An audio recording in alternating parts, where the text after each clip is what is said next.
right, guys, I want to go over the direct selection tool now, and this is different than the selection tool that we just went over. So in order to do that, I'm just going to make a couple of rectangles here. So here's one, and I'm going to go back, I'm going to use V to go back to the selection tool. This is selected. I'm going to go Command C, Command V to paste. So you have this here, okay? And then I'm going to choose the gray arrow.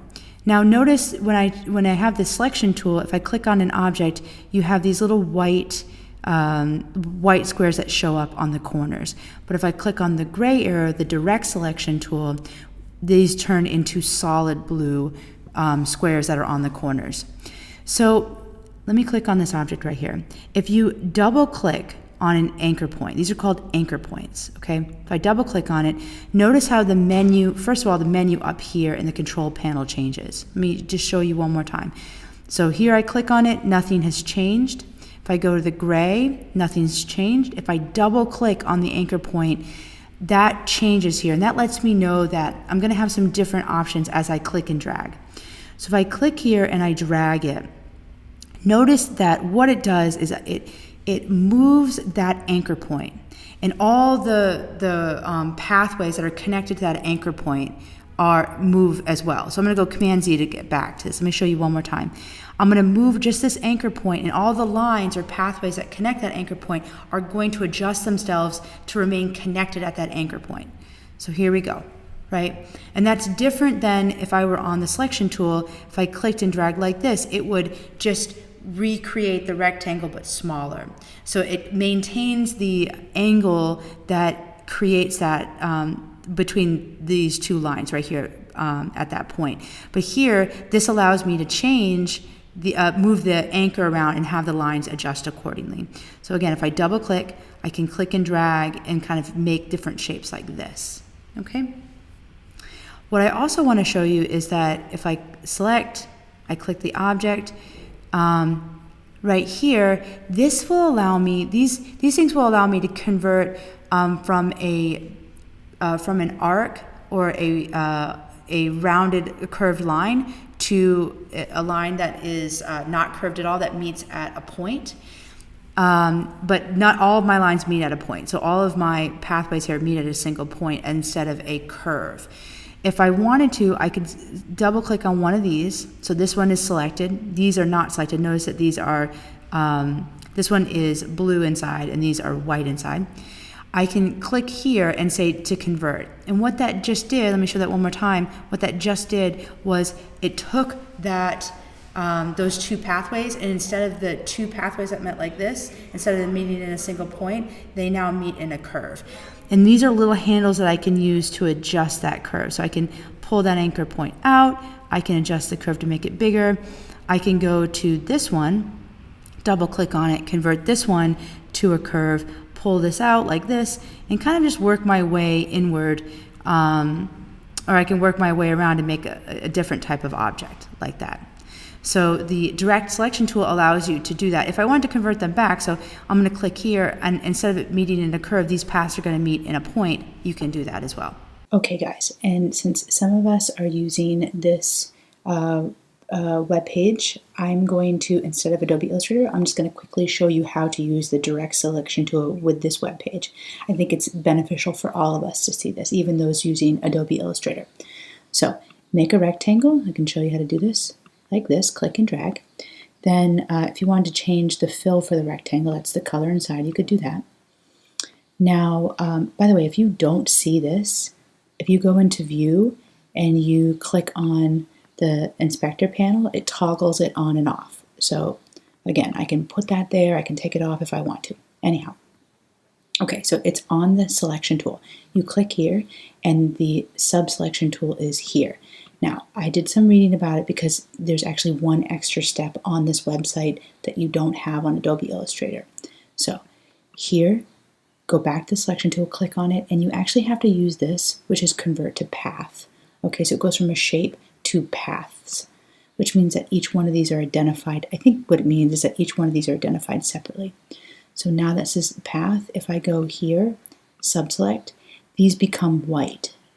So I'm going to Command Z so you can see it before. So before, when I hit the subselect tool, or D, I could use the shortcut key of D to get to it, I had these little dots were blue.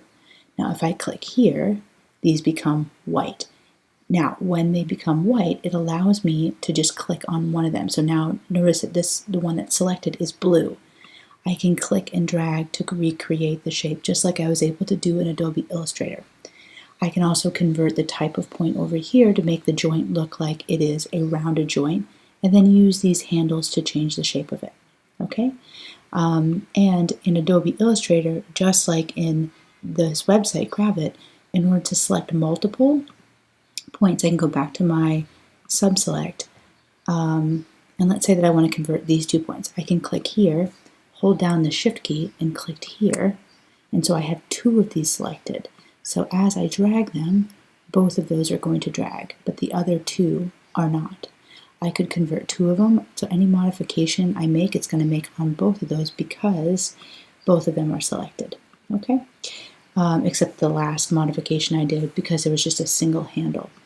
Now, this is how you kind of create different shapes from a basic rectangle shape. You just start selecting one thing at a time. So remember, the pointer tool selects the whole object.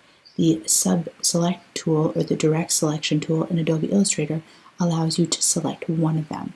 But in Gravit, you have to actually make it into a path before you do that. Okay?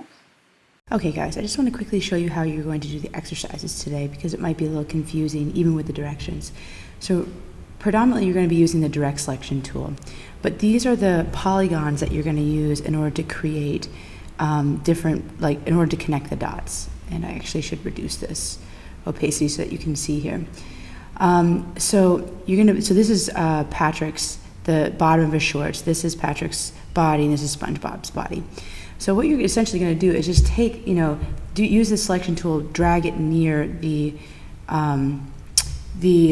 figure, and I'm going to actually increase the size. I use Command plus to increase the size here, or zoom in.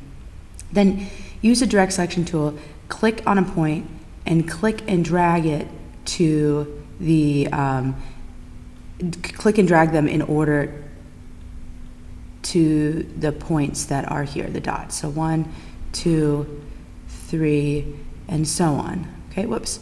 And if you ever accidentally drag the entire thing instead of dragging just the anchor point, use Command Z to get back. So I'm just going to keep clicking and dragging the anchor point. Click. I'll make sure when I click that not. You see how right now all of the red points are all of the anchor points are selected. Click one more time to only select the single anchor point right here. The other ones have white fill now. This one is the only one that's selected. So keep clicking, just make sure that each time you click, you're only selecting one. Just be aware of the color of the anchor points.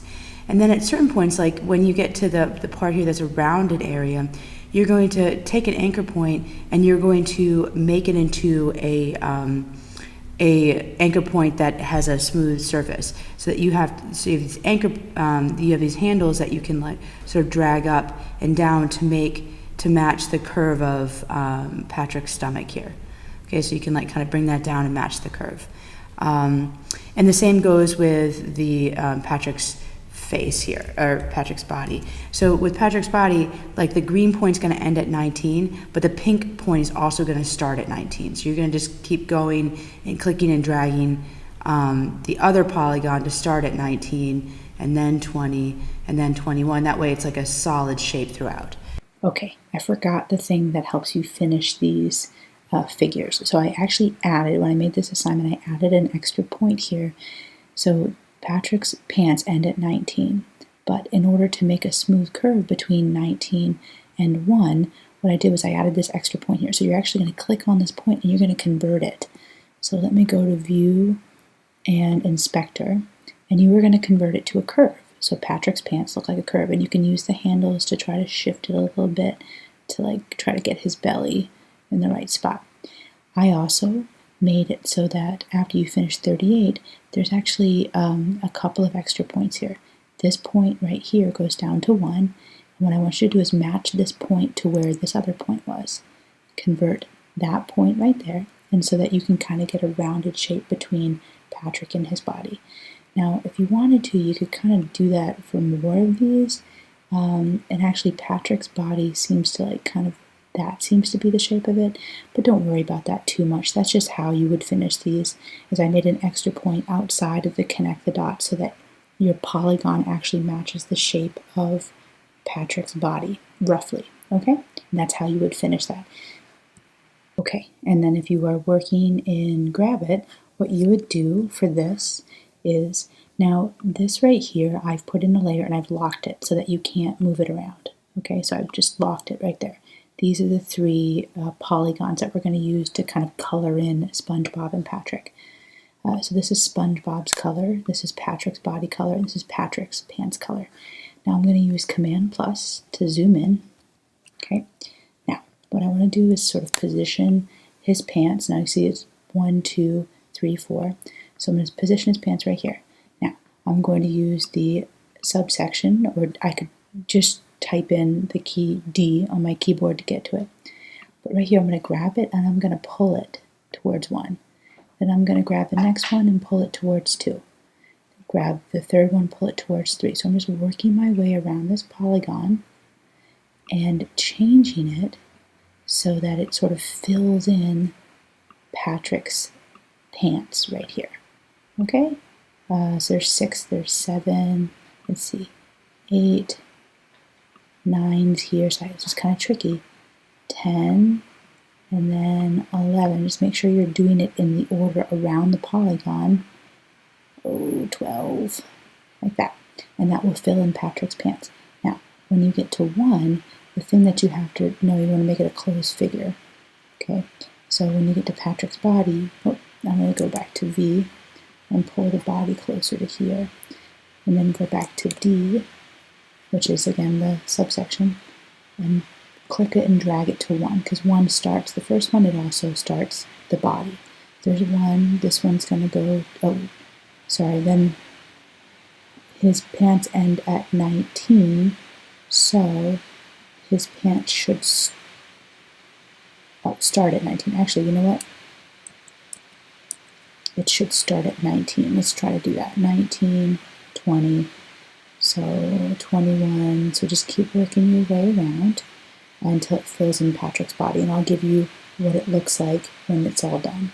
So just kind of work your way around. It's like, it's like a connect the dots, but instead of connecting the dots with a line, you're just using the lines that are already created to do that. Okay, I forgot the thing that helps you finish these figures. So I actually added, when I made this assignment, I added an extra point here.